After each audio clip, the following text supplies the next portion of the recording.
Nobody tells you that falling in love with the right person can still be the wrong decision. I didn't figure that out in a dramatic moment. I didn't figure it out all at once. It came in pieces, small, quiet pieces that I kept finding reasons to ignore because I was 35 years old, successful, and genuinely, embarrassingly happy for the first time in my adult life. Her name was Megan, and for 14 months, I thought she was everything. But I'm getting ahead of myself. My name is Nicholas Papadimitru Nico to everyone who actually knows me. I run a commercial real estate firm out of Metro Detroit. We're based in Birmingham, Michigan, right in the heart of Oakland County. My family has done well. My father, Stavros, built the business from nothing in the 80s. I came in at 26, and we scaled it together, and now it's the kind of operation that makes my grandfather, God rest him, look down from wherever he is and feel satisfied. But money was never the point in our house. Family was the point. Always family. We're Greek-American. 3 generations deep in Metro Detroit. My parents live in Grosse Pointe in the same house they bought when they got married. Sunday dinners are mandatory, non-negotiable, and treated with the same seriousness as a board meeting. My mother, Eleni, makes spanakopita kopita from scratch every single week. Has done it since before I was born. And if you don't eat at least 2 pieces, she takes it personally.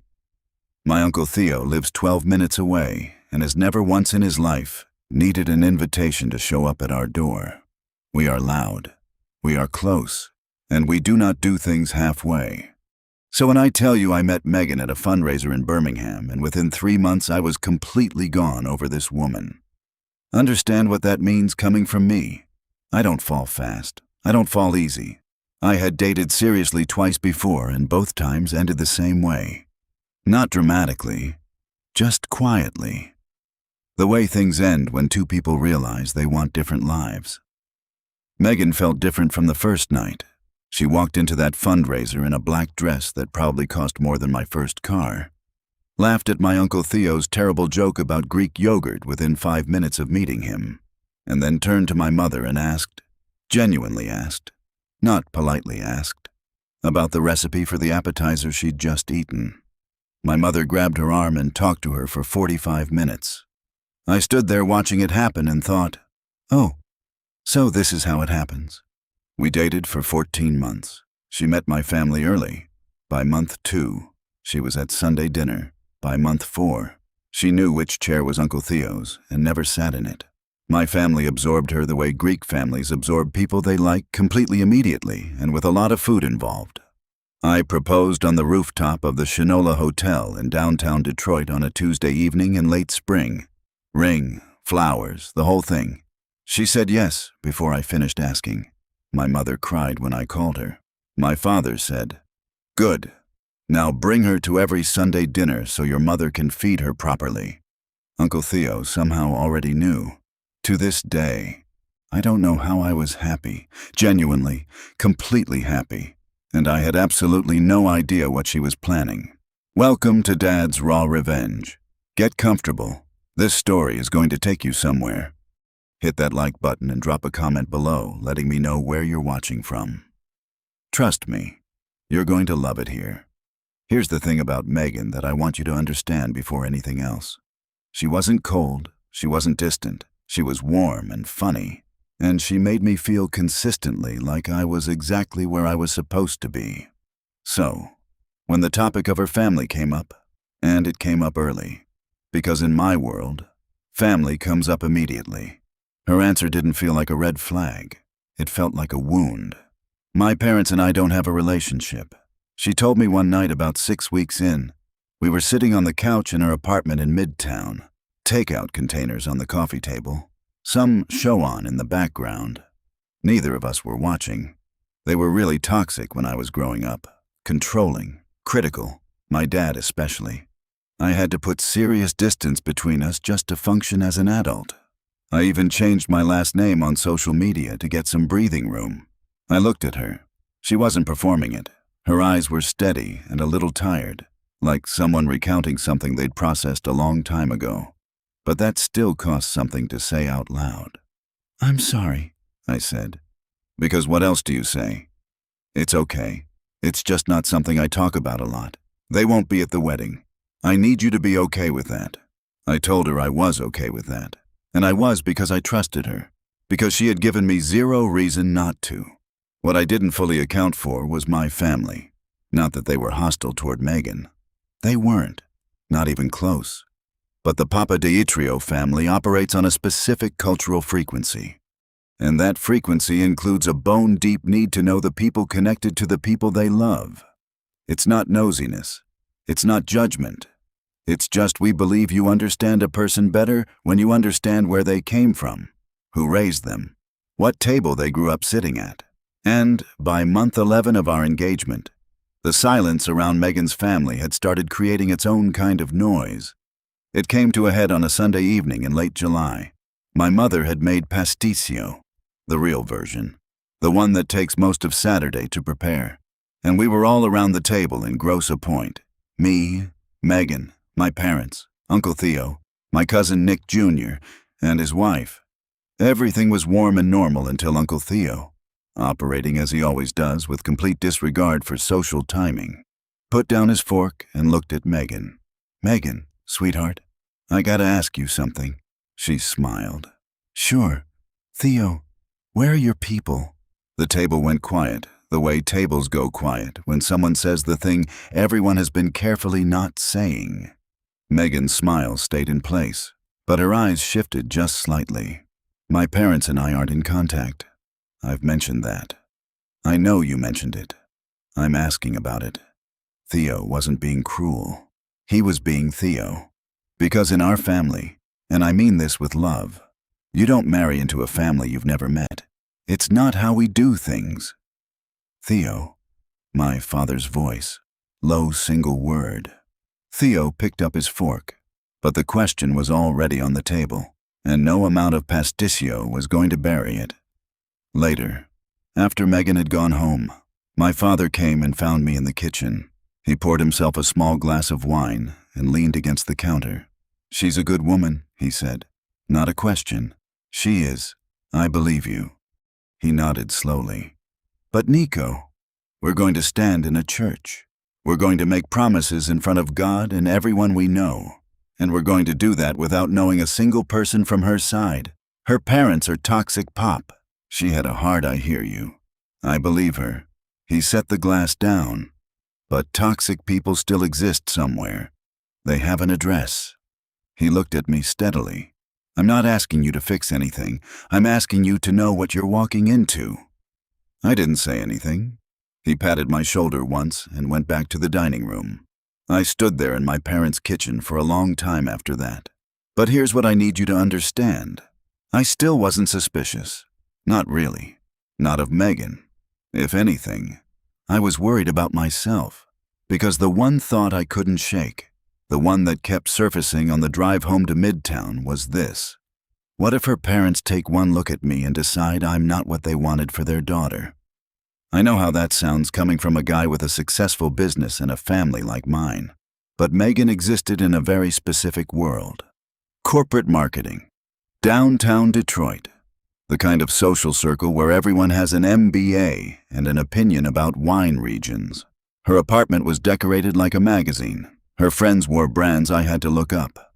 She carried herself with a particular kind of polish that I found attractive, but also, occasionally, quietly, made me feel like I was slightly too much, too loud, too Greek, too Theo adjacent. What if her parents were the same way? What if they had money, standards, expectations I didn't know about? What if they met me and Megan saw the whole thing through their eyes and something shifted? That was my actual fear. Driving north on I-75 the following Saturday morning in August. Not that I'd uncover a lie. Not that anything was wrong. I thought I was going to meet intimidating people who might not think I was good enough. I was going to introduce myself, take whatever they gave me, and try to make a case for myself as the man their daughter had chosen. I genuinely thought I was the underdog in the story. Finding her parents hadn't actually required a private investigator. Just a routine piece of administrative boredom. By month 11 of our engagement, Megan had moved into a high-rise condo downtown that my firm owns and manages. Because we were getting married in a few weeks, our legal team needed her to formally sign onto the master corporate lease for tax purposes. I was at my desk on a Friday afternoon when my office manager dropped the processed paperwork on my desk. I glanced down at the state-issued ID she had uploaded to the portal. Megan Melissa Bennett. Not Ashford.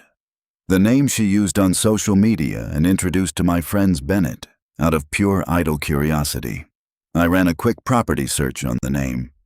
A few clicks led to an old public record, a dormant Facebook profile she hadn't touched since college, and a primary address on Maple Avenue in Saginaw, Michigan.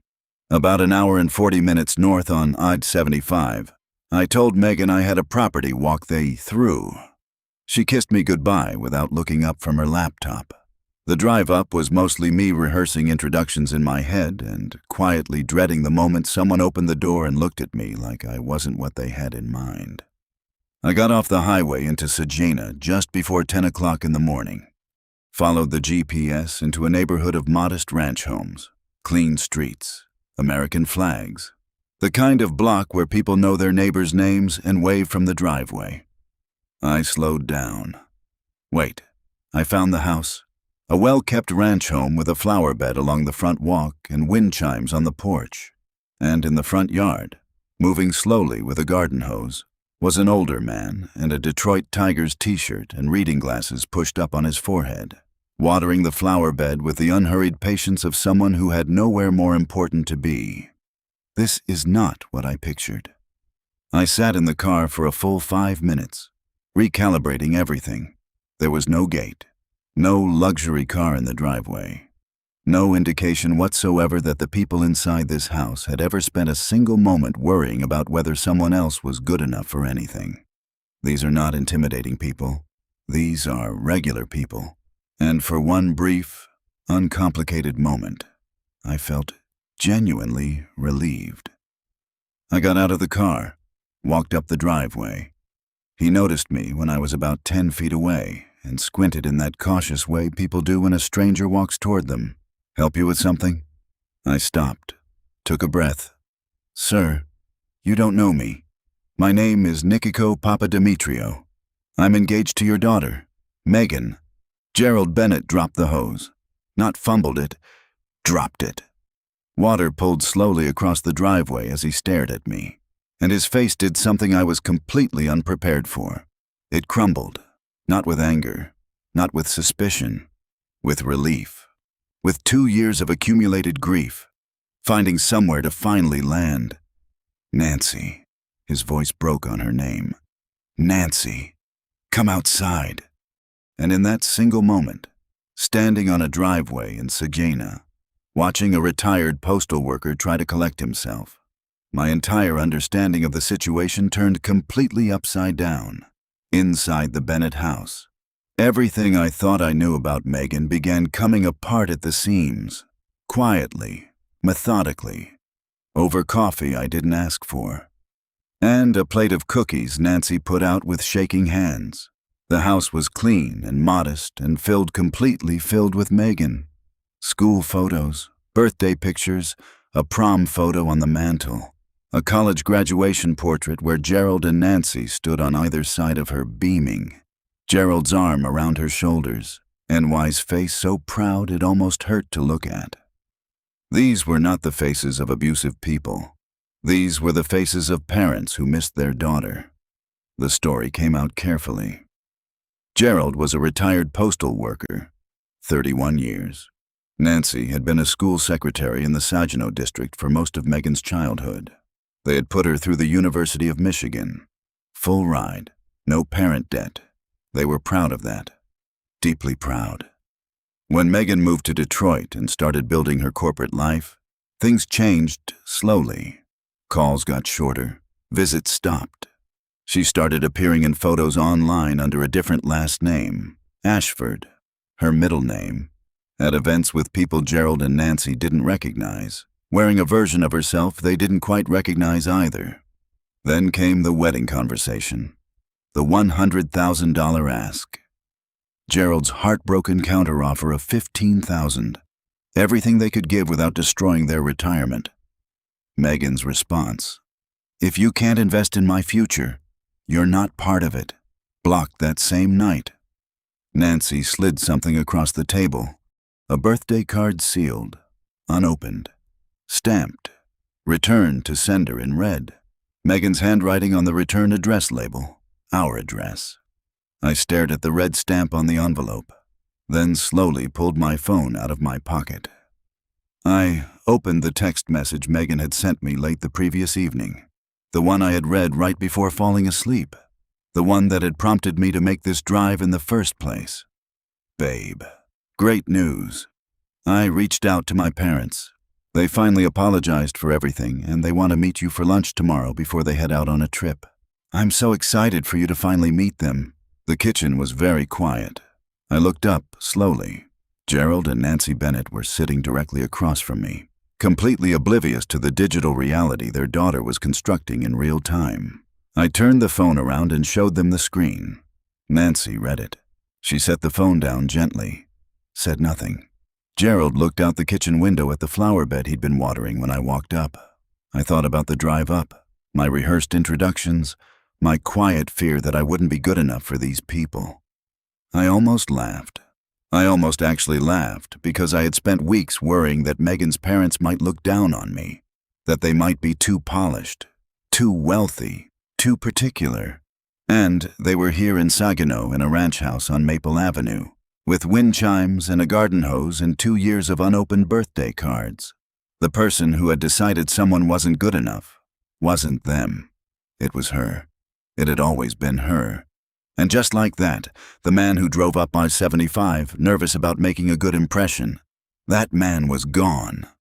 The man who drove back to Detroit that afternoon was thinking about something else entirely.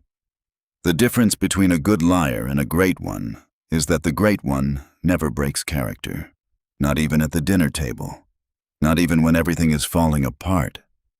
I didn't confront her that night. I want to be clear about that because it matters. I pulled back into our parking garage in Midtown Detroit at a little past 2 in the afternoon, sat in my car for 10 full minutes, and made a very deliberate decision. Not yet. Not because I was afraid. Not because I doubted what I'd just seen and heard in that kitchen in Saginaw, but because I am my father's son, and my father taught me something about the moment right before a confrontation that most people get wrong. He said, "Nico, the man who reacts first almost never wins. Let them finish the lie. A half-told lie is just an argument. A fully told lie is a confession." I rode the elevator up to our apartment floor and stood outside the door for a moment. I could hear Megan inside, moving around the low sound of a TV, completely unbothered, completely unaware. I put my key in the door, walked in. She was on the couch with a glass of white wine and her laptop open to a venue website. She looked up and smiled the way she always smiled. Warm, easy, like I was the best part of her day. "How was the walkthrough?" "Promising," I said. "Long drive. Though, you look tired. You want me to order something? I want you to explain to me why your mother's birthday card is sitting in a drawer in Saginaw with our return address stamped on it and read." "That's what I want." "Sure," I said. "Whatever you're in the mood for." I sat down next to her. She leaned her head briefly on my shoulder and went back to looking at venue photos. I looked at the screen without seeing any of it. On the outside, completely normal. On the inside, I was completely dismantling everything. That night, I lay in the dark and did what I do when I'm working through a complicated deal. I separated what I knew from what I assumed, and I built a timeline. What I knew. Megan's real last name was Bennett. Her parents were Gerald and Nancy Bennett of Saginaw, Michigan, alive, present, and heartbroken. They had not abused her. They had not been controlling or toxic in any way that Gerald, Nancy, or a single photograph in that house suggested. They had offered her $15,000 toward a wedding, been told that wasn't enough, and been erased the same night. what I knew. Megan had sent me a text while I was sitting in her parents' kitchen telling me those same parents had apologized and wanted to meet me for lunch, which meant she was already building the next floor of the lie, which meant there was a next floor, which meant there was someone she planned to bring to that lunch. Who? That was the question I fell asleep trying to answer. I didn't have to wait long. Over the next 3 days, I paid attention differently. Not suspiciously. I was careful about that. I didn't go through her phone. I didn't follow her. I just listened. The way you listen when you finally understand that every conversation has been happening on 2 levels simultaneously, and you've only been hearing one of them. I noticed that she mentioned her boss, a man named Robert Callahan, more than she ever had before. Casually, Robert thinks the Henderson account is going to close early or in passing. Vivian Callahan was at that same fundraiser, apparently. Small mentions. Nothing alarming. The kind of thing a person drops into conversation when they're trying to make someone feel familiar with a name before that name becomes important. She was warming me up to them. She'd been doing it for weeks and I'd never noticed. Robert Callahan. I looked him up from my office the following Tuesday morning with the door closed. Senior vice president at Megan's firm, a wealth management company headquartered in downtown Detroit. His photo on the company website showed a man in his late 50s, silver-haired, the kind of effortlessly confident that comes from decades of never having to justify himself in a room. His wife Vivian appeared in a society column from a Detroit charitable gala from 2 years prior. Polished, highlighted hair, the whole picture. A wealthy, well-regarded couple. Exactly the kind of people you'd want standing beside you if you were trying to convince a traditional Greek-American family that you came from somewhere impressive. There they are. I sat back in my chair and stared at the corporate headshot of the Callahans. I realized then that Megan wasn't just a con artist. She was trapped in a prison of her own immense insecurity. She had spent a decade reinventing herself in Detroit, tailoring her identity to climb a social ladder that my family didn't care about. But her corporate friends did. When her father refused to destroy his retirement for a single day of theater, it wasn't just a financial disagreement to her. In her mind, their modesty was a threat to the polished, wealthy illusion she had sacrificed everything to build, to keep the lie alive. She didn't just walk away from them. She had to erase them completely. And then I thought about what she must have told the Callahans to get them to agree to this, because here's what I know about people like Robert and Vivian Callahan. They didn't get where they are by being stupid or careless. For Megan to get them to sit across a lunch table and introduce themselves as her parents, she had to have given them something that made sense, a story that held together, something sympathetic enough that two busy prominent people would say yes without asking too many questions. What did she tell them? I turned it over for 2 days, and then on Thursday morning, my phone buzzed with a reminder Megan had added to our shared calendar. Lunch, Robert and Vivian. The Lark West Bloomfield. Saturday, 12:30 noon. She'd added a note underneath. Can't wait for you to finally meet them. Babe, this means everything to me. I stared at that note for a long time. It means everything to me. I thought about Nancy Bennett pressing a sealed birthday card across a kitchen table. I thought about Gerald Bennett's face when he read that text message over my shoulder. Yeah, I'll bet it does. I called my father that same Thursday from my car, engine running, sitting in the parking structure beneath our building. He picked up on the second ring. I need to talk to you. Come to the house. 20 minutes later, I was sitting at my parents' kitchen table in Grosse Pointe, the same table where Megan had charmed my mother, where Uncle Theo had asked his question, where everything had looked completely normal 2 weeks ago. And I laid it out. Everything. Sajano, Gerald, and Nancy, the birthday card, the text, Robert, and Vivian Callahan. My father sat across from me with his hands folded on the table and listened without a single interruption. When I finished, the kitchen was quiet for a moment. Then he said, "What do you need?" 4 words. That's it. No lecture. No. I told you so. No dramatic reaction. I need to go to this lunch, I said. I need to build something bigger. My father nodded slowly. And the Bennett? I'm going back to Sagna after the lunch. I want to know if they're willing to be part of what comes next. He looked at me steadily. And what comes next? A dinner, I said. A real one with the right people in the room. Another pause. Then my father stood up, straightened his jacket, and said, I'll talk to your mother about the restaurant. That was the whole conversation. My mother's reaction was slightly less contained. She came into the kitchen from the living room where she'd apparently been listening to the entire thing, which in our house is not eavesdropping. It's just being present, and stood in the doorway with her arms crossed and an expression on her face that I can only describe as the specific fury of a Greek mother who has fed someone spanakopita in her home and been lied to. She sat at my table. My mother said, Ma, she ate my food, Nico, in my house. And her mother is up in Sagana with a birthday card that came back unopened. I know those poor people. I know. Ma. She looked at me for a long moment. Then she walked over and put both hands on my face. The move she's been making since I was 4 years old, and she wanted my full attention. You fix this, she said quietly. Not just for you, for them. Saturday came.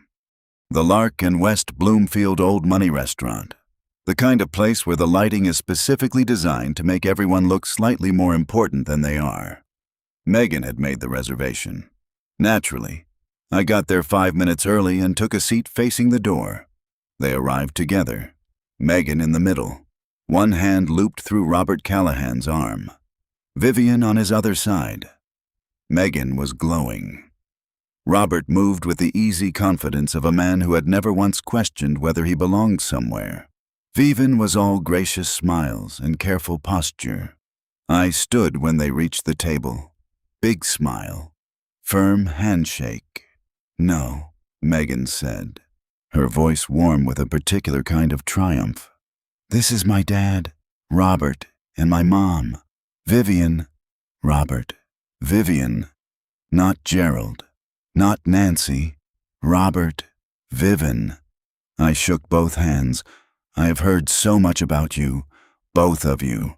I had heard nothing about them because they did not exist in this role until approximately a week ago. We sat, menus opened, and for the next 20 minutes, I watched Megan perform with a fluency that under any other circumstances, I would have found genuinely impressive. She laughed at Robert's observations a half-beat too quickly. She referenced shared memories with Vivian, mentions of trips, restaurants, family moments, and Vivian tracked along carefully, the way someone does when they're working from a script they only half memorized. Robert was smoother. He asked me questions about the business, made appropriate comments about Detroit's commercial real estate market, and generally acted like a man who had done his research and was determined to be convincing. They were all performing. The whole table was a stage, and I sat there eating pan-seared white fish, being absolutely perfectly charming. So, Robert, I said, setting my fork down with the relaxed ease of a man with no concerns whatsoever. Megan's told me a lot about you. You've clearly been a huge presence in her life. Robert smiled. She's been like family to us. Like family. There it is. That means everything, I said. I looked at Megan when I said it. She beamed back at me. Keep smiling, sweetheart. I'll be honest with you both. I continued, leaning forward slightly, the way I do in negotiations when I want someone to feel like I'm letting them in on something. My family is traditional Greek on my father's side. We take the formal stuff seriously. My parents would never forgive me if we didn't do this properly. I paused. We'd love to host an engagement dinner next Saturday. Nothing overwhelming. Family, a good meal, a toast. My parents just need to welcome the people who matter to Megan before we get to the altar. Robert glanced at Vivian. A half-second of silent calculation. Then we'd be honored. Megan grabbed my hand under the table so fast I felt it in my shoulder. Perfect, I said. I smiled at her. She smiled back. The full, radiant, triumphant smile of a woman who believes she has just won. The trap was already built. She just walked into it smiling. If you have been listening for a while, drop your thoughts in the comments, hit the like button while you're at it, and be sure you're subscribed. The following 6 days, I moved quietly and precisely. Monday, I went back to Sagina. I called Gerald from the driveway before I knocked. He opened the door before I finished knocking. We sat in the same kitchen, same coffee, same table. I told them about the lunch, Robert and Vivian Callahan, the performance, the engagement dinner I'd arranged. I told them I wanted them there. NY's hands went still around her mug. Nico, we don't want to make a scene. Nancy. I looked at her directly. My mother is going to stand at a church and welcome whoever walks through those doors into our family. She deserves to know who that actually is. I paused. And you have spent 2 years sending birthday cards that came back unopened. You deserve to be in that room. Not for drama, just because you're her parents and somebody needs to say that out loud. Gerald reached over and covered NY's hand with his. He looked at me. What time should we be there? Tuesday. I sat with my father and Uncle Theo in my father's home office in Grosse Pointe and briefed them fully. My father listened, asked 2 precise questions, and then said, "I'll handle the restaurant." He picked up his phone, and that was that. Uncle Theo's response required immediate containment. "I want to say something to her at the door," he grumbled, narrowing his eyes. "No, Theo, you say absolutely nothing." I told him, putting both hands on his shoulders, "I need you to do something that is going to be the hardest thing you have ever done. Not one word until I stand up to make the toast." He looked at the ceiling, then at my father, chewing on the inside of his cheek. "Fine," Theo finally hissed. "But I want a double portion of tirapita before anyone else sits down, and I'm holding the door when we walk out." I looked at him and nodded. "That I can absolutely get you." Every piece was in place.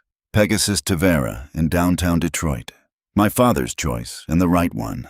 A restaurant that felt like someone's home, not a stage set. The private dining room in the back, white linen, candles, warm lighting. My mother had handled the menu personally and added a small framed photo of my grandparents to the welcome table because she said they should be there. Gerald and Nancy Bennett were driving down from Saginaw Saturday morning, checking into a hotel in Dearborn. Gerald had called me Thursday night to confirm. His voice was steady, careful, and at the end of the call, after we'd gone over the details, he said quietly, "Nico, whatever happens in that room tomorrow, thank you for going to Sagina, for knocking on that door." A pause. She picked a good one, even if she doesn't know it yet. I didn't know what to say to that. So, I just said, "I'll see you tomorrow, Gerald."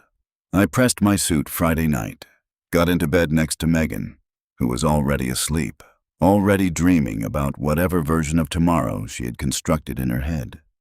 I lay in the dark and stared at the ceiling and thought about a man in a Detroit Tigers t-shirt watering a flower bed on Maple Avenue, a sealed birthday card with a red stamp across the front, a kitchen table where 2 people had been quietly waiting for 2 years for someone to finally show up.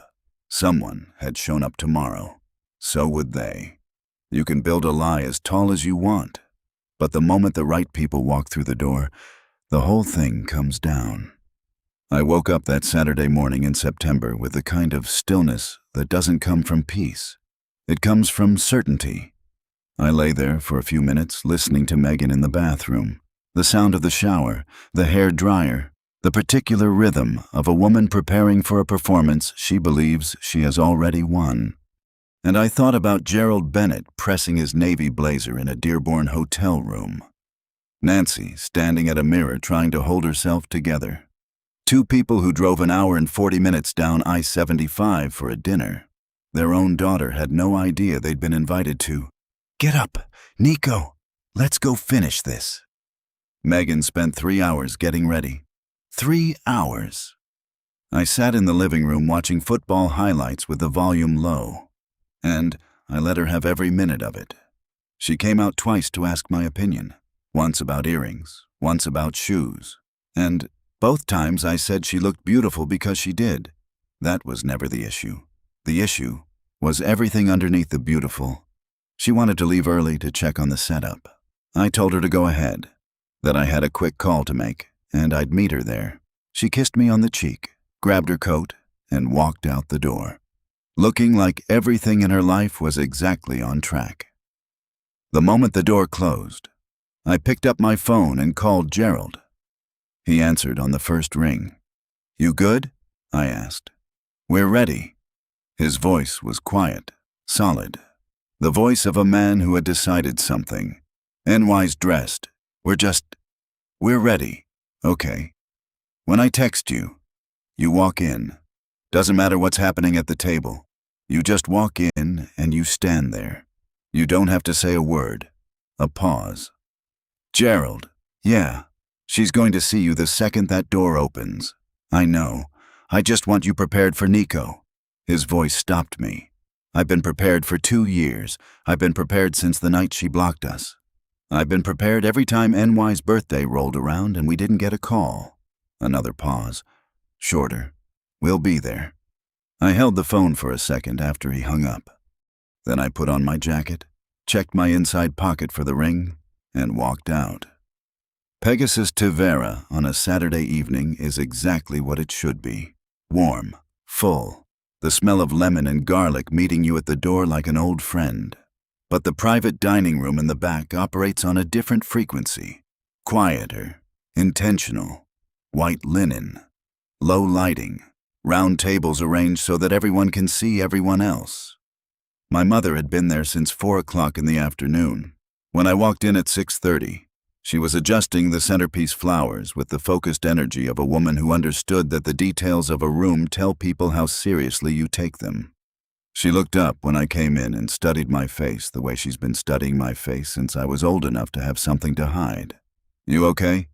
"Yeah, Ma. You sure?" "I'm sure." She crossed the room and put both hands on my face, looked at me for a long moment. "Your grandfather," she said quietly, "used to say that the truth always finds the biggest chair in the room, even when nobody invites it." She smoothed my collar. "Let it sit down tonight." I nearly lost it right there. Nearly. My father was near the bar talking with Nick Jr., already in his good charcoal suit, completely composed. He looked at me when I walked over. One slow nod. That nod said, "Everything is in place. The room is set. Do what you need to do." Uncle Theo was at a side table with a full plate of terrapita and the concentrated expression of a man fulfilling a solemn obligation. He looked up at me, pointed at the plate, then pointed at me. His version of, "I held up my end of the deal. Don't you forget yours." I almost smiled. They arrived at 7 o'clock. I heard Megan's laugh in the hallway before the door opened. That specific social laugh, half a note higher than her real one. The laugh she uses when she wants a room to feel like a party before she's even entered it. She came in first. Navy dress, hair perfect, every detail exactly right. Robert Callahan followed. Silver-haired, expensive suit, moving with the easy authority of a man who has never once doubted his right to be wherever he is. Vivian beside him, gracious and polished, pearls at her collarbone.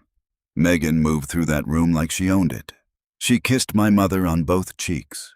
She shook my father's hand with both of hers. She laughed at something Vivian said near the drinks table and touched her arm warmly. She was magnificent. Genuinely, terrifyingly magnificent. She slipped her arm through mine when she reached me and leaned up close. "This is perfect," she whispered. "Your family is incredible. This is everything I wanted. I know." I said, "That's why I did it." She heard a compliment. I meant something else entirely. We sat. The food came out. Grilled branzino, lamb chops, a spread my mother had personally designed, fresh pie that arrived in a basket wrapped in cloth. The table filled with the warm noise of a real family dinner. Robert Callahan was smooth and engaged, asking my father about the business with what appeared to be genuine interest. Vivian complimented my mother on the restaurant choice. And my mother received the compliment graciously while privately thinking thoughts I will never fully know. Megan was glowing, relaxed, victorious. I ate. I laughed at the right moments. I refilled glasses and asked questions and was by every visible measure a completely relaxed man enjoying a family dinner. My phone was face down in my jacket pocket. I had one text to send. I was waiting for the exact right moment.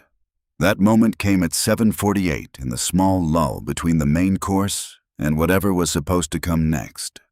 The table was warm, the wine was flowing, and Megan was mid-laugh at something Robert had said. I slipped my phone out, typed one word to Gerald. Now. Then I stood up, the tap of a knife against a glass. That clean, clear sound that tells a room. Stop! Listen! The table settled. Megan looked up at me with that full, radiant smile. The smile of a woman who thinks the next 60 seconds are going to be a toast about how much he loves her. I let the silence hold for just a beat longer than comfortable. I want to thank everyone for being here tonight. My voice was calm, measured, the way my father talks when something actually matters in our family. A dinner like this isn't just a nice evening. It's a declaration. It's us saying, these people are real. These people matter. We don't do that lightly. I looked around the table slowly. My father taught me that the people you bring to the table tell everyone exactly who you are. I paused. So, I want to make sure tonight we have the right people at this table. I looked at Tony, the restaurant manager, standing near the back wall. He'd been briefed. He knew his cue. He walked to the side door and pushed it open. And in walked Gerald and Nancy Bennett. Gerald in his navy blazer, the one that didn't quite fit the way it used to. The one you could tell he'd had for years and saved for occasions that mattered. Nancy in a burgundy dress, small purse clutched in both hands, chin up, moving with the quiet dignity of a woman who had decided she was not going to fall apart in public, no matter what happened next. They walked through that door and into the silence of that room. And Megan saw them. I was watching her face. I had positioned myself specifically to watch her face. The color left it like a tide going out. Fast, complete, and absolute. Her lips parted. Her hand, the one holding her wine glass, went completely still. The glass tilted. I reached over without looking at her and steadied it. Set it down gently on the linen. She turned to me. Her eyes were doing the rapid calculation of someone trying to find the story that saves them. I could see it happening in real time. The search for the exit. The angle. The version of this that she could still control. Nico. Her voice came out thin. Barely a voice at all. I went to Sageno, I said quietly, not loudly. I wasn't performing for the room. I was talking to her 3 weeks ago. I drove up I-75 on a Saturday morning because I told myself, maybe I can fix this for her. Maybe I can give her her family back as a wedding gift. I let that land. I found a man watering his flower bed on Maple Avenue in a Detroit Tigers t-shirt. I told him my name and he dropped the garden hose. The room was a held breath. Your father worked for the Postal Service for 31 years. Megan, your mother was a school secretary for most of your childhood. They put you through the University of Michigan, and they did it without a single dollar of debt because they wanted you to have everything. My voice stayed level. Even. They offered you $15,000 money from their retirement, and you told them that if they couldn't fund your life, they didn't exist. Her mouth opened. You don't understand the whole I sat in their kitchen. I said it quietly, like a door closing. I saw your school photos on the refrigerator. I held the birthday card you mailed back to our address without opening it. I paused, and while I was sitting there, you texted me, told me your parents had apologized and wanted to meet me for lunch. I turned to Robert and Vivian Callahan. Vivian had both hands pressed flat on the table in front of her, her face completely pale. Robert had gone absolutely still. Robert. Vivian, I said, my voice shifting to something quiet and respectful. I know exactly what she told you. She told you that my family was deeply judgmental, that her real parents had passed away years ago, and she asked you to step in as her honorary family mentors so she wouldn't have to face a traditional Greek wedding alone. She weaponized your kindness and your status to fill 2 empty chairs on a stage. I gestured toward Gerald and Nancy Bennett standing near the doorway. But those are her real parents right there. Vivian looked at Megan. A long, slow look.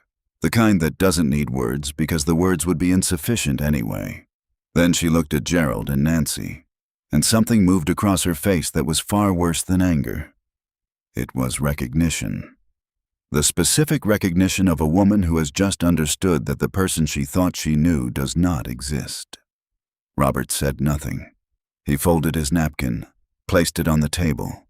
The gesture of a man who is leaving and has decided there is nothing worth saying first. I turned back to Megan one final time. She had stopped looking for the exit. There wasn't one, and she knew it. She was just looking at me, eyes bright, jaw tight. The full architecture of everything she'd built reflected back at her from every face in that room. I grew up watching my father treat people, all people, like they mattered.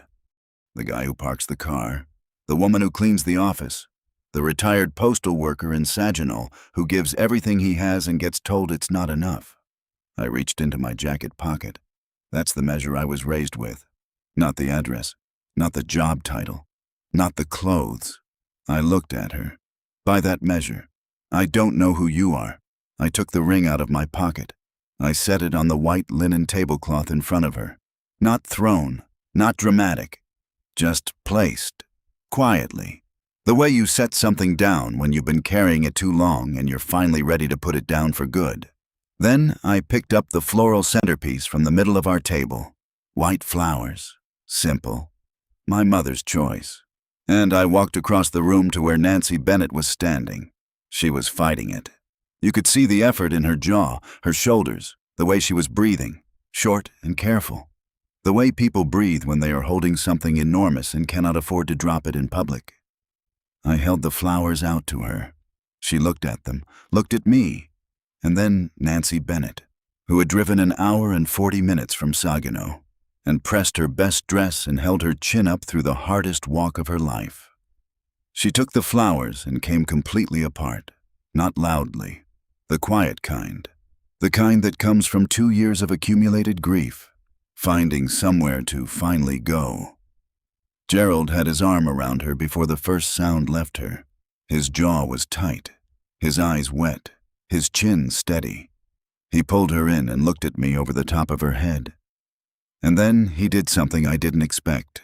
He stepped forward, one step. Nancy still tucked under his arm, and he extended his free hand to me. I shook it. He gripped it hard. The grip of a man saying something his voice couldn't quite carry yet. I held it for a moment. Then I stepped back.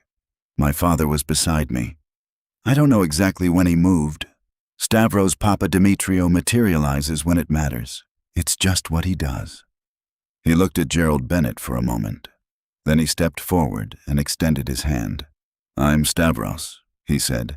"I should have met you a long time ago. I'm sorry for that." Gerald shook his hand, swallowed once. Gerald, a breath. "Thank you for raising a man like that." My father looked at me sideways. Just for a second, just long enough, in 35 years, that is the proudest I have ever seen him look. My mother didn't shake NY's hand. She pulled her into a full embrace, both arms immediate, unconditional, the way Greek mothers hold people who need to be held. Nancy held on. The flowers were still in her hands. We walked out together, the Papadimitrious and the Bennetts. My mother's arm linked through Nancy's. My father and Gerald walking side by side with the quiet ease of 2 men who had just recognized something in each other. Nick Jr., holding doors. Uncle Theo bringing up the rear. Theo stopped at the main door. He turned back just once. I looked back, too. Megan was sitting at the center of that table in her perfect dress, in her perfectly constructed life, the ring on the linen in front of her. the centerpiece gone. Robert and Vivian Callahan stood at the far end of the room. Vivian with her coat already on. Robert with his hand at the small of her back. Neither of them looking in Megan's direction as they moved toward the exit. Her friends, the high society crowd she had curated and performed for and built her entire second identity around, sat in their chairs with the particular discomfort of people who have just witnessed something they cannot unknow and aren't sure what to do with their hands. Nobody went to her. Nobody pulled her aside. Nobody offered a version of events that made it better. Nobody played the part she needed them to play because there were no more parts available. The whole cast had walked out. She just sat there, seemed completely, finally, irreversibly seen. Uncle Theo looked at her for a long moment. Then he shook his head once, slow, almost sad, and let the door close behind him. Outside on the sidewalk, September air, cool and clean. Downtown Detroit moving around us like it had no idea what had just happened inside that restaurant. I stood next to my father and breathed. He put his hand on the back of my neck. The thing he's done since I was a kid. Didn't say anything for a moment. Then your grandfather would have done the same thing. That was it. That was all he said.